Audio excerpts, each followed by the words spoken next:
Okay, so the Schott Foundation's report, and I want to preface this by saying John Jackson is a good friend of mine, and I respect their work tremendously.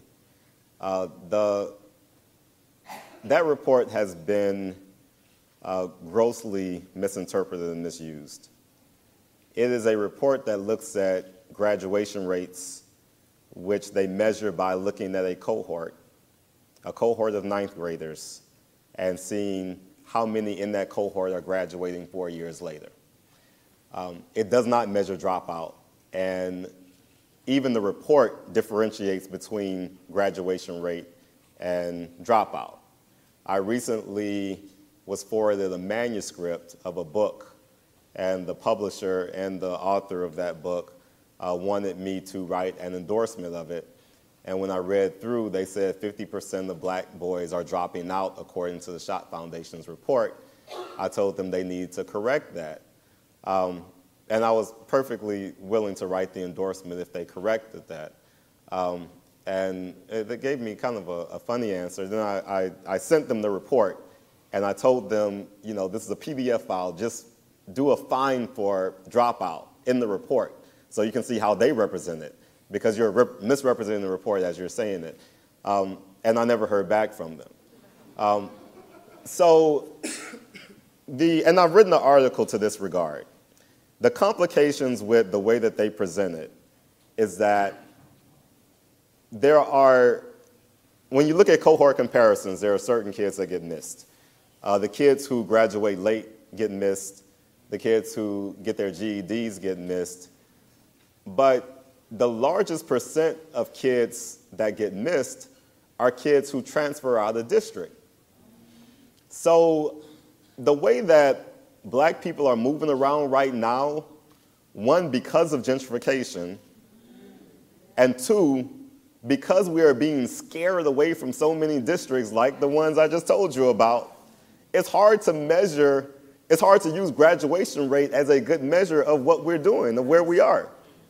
I mean, it's like you're scaring these black mothers who are trying to find the best opportunity for their kid, and you're telling them that, you know, this district is, you know, just horrible, so you need to go somewhere else, and, you know, they might be using other people's address, or they may be just uprooting and moving their families, and their kids are being called dropouts by us.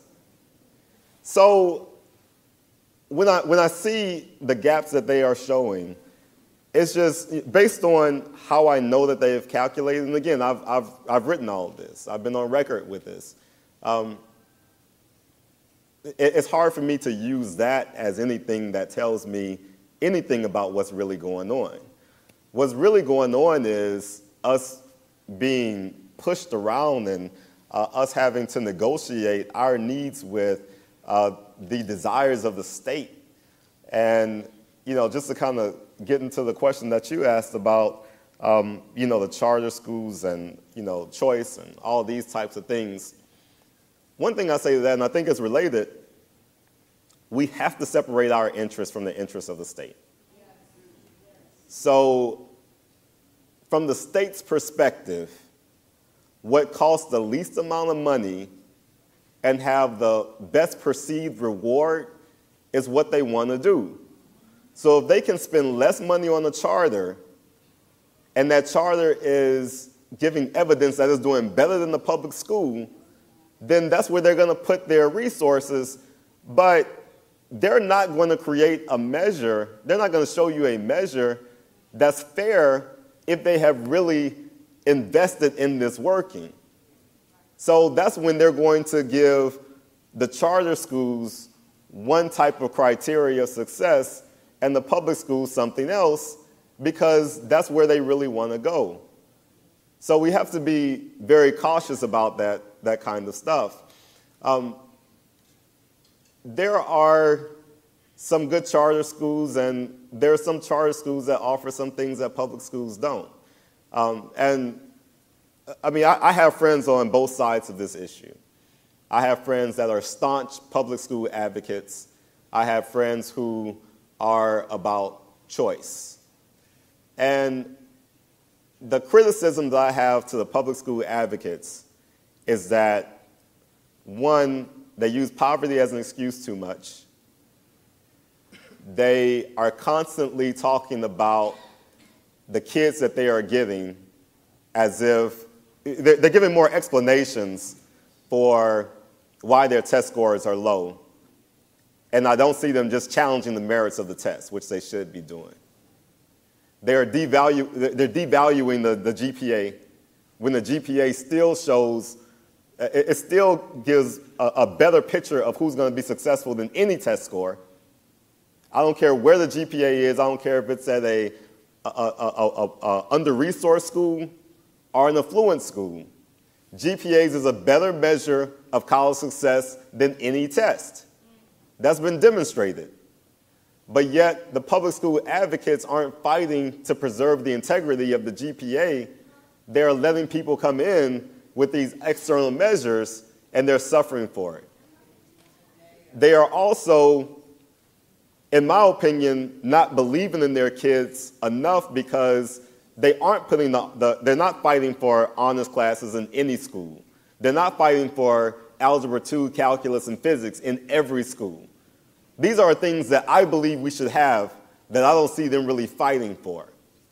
So if they're not fighting for these things and you have a charter school that offers it, and this charter school may be kicking out kids that aren't performing in physics. They may have deplorable completion rates, but yet they have 100% college entrance rates. So you have that going on. I can't dispute that that exists. But if you are a parent and your district does not offer the requirements that it takes to get into a school like NYU or Binghamton or Howard University, then what choice do you have but to go to a charter school? So both sides, I think, need some checking. And a lot of people on the choice side, they're being co-opted by some interests that I don't think have their best interests in heart, our best interests in heart. And they need to be honest about that. And, there are certain things that I think that they can provide, but when they have outside interests coming in and they're misdirecting them into another area, I think that's when they're at their worst. So, yeah.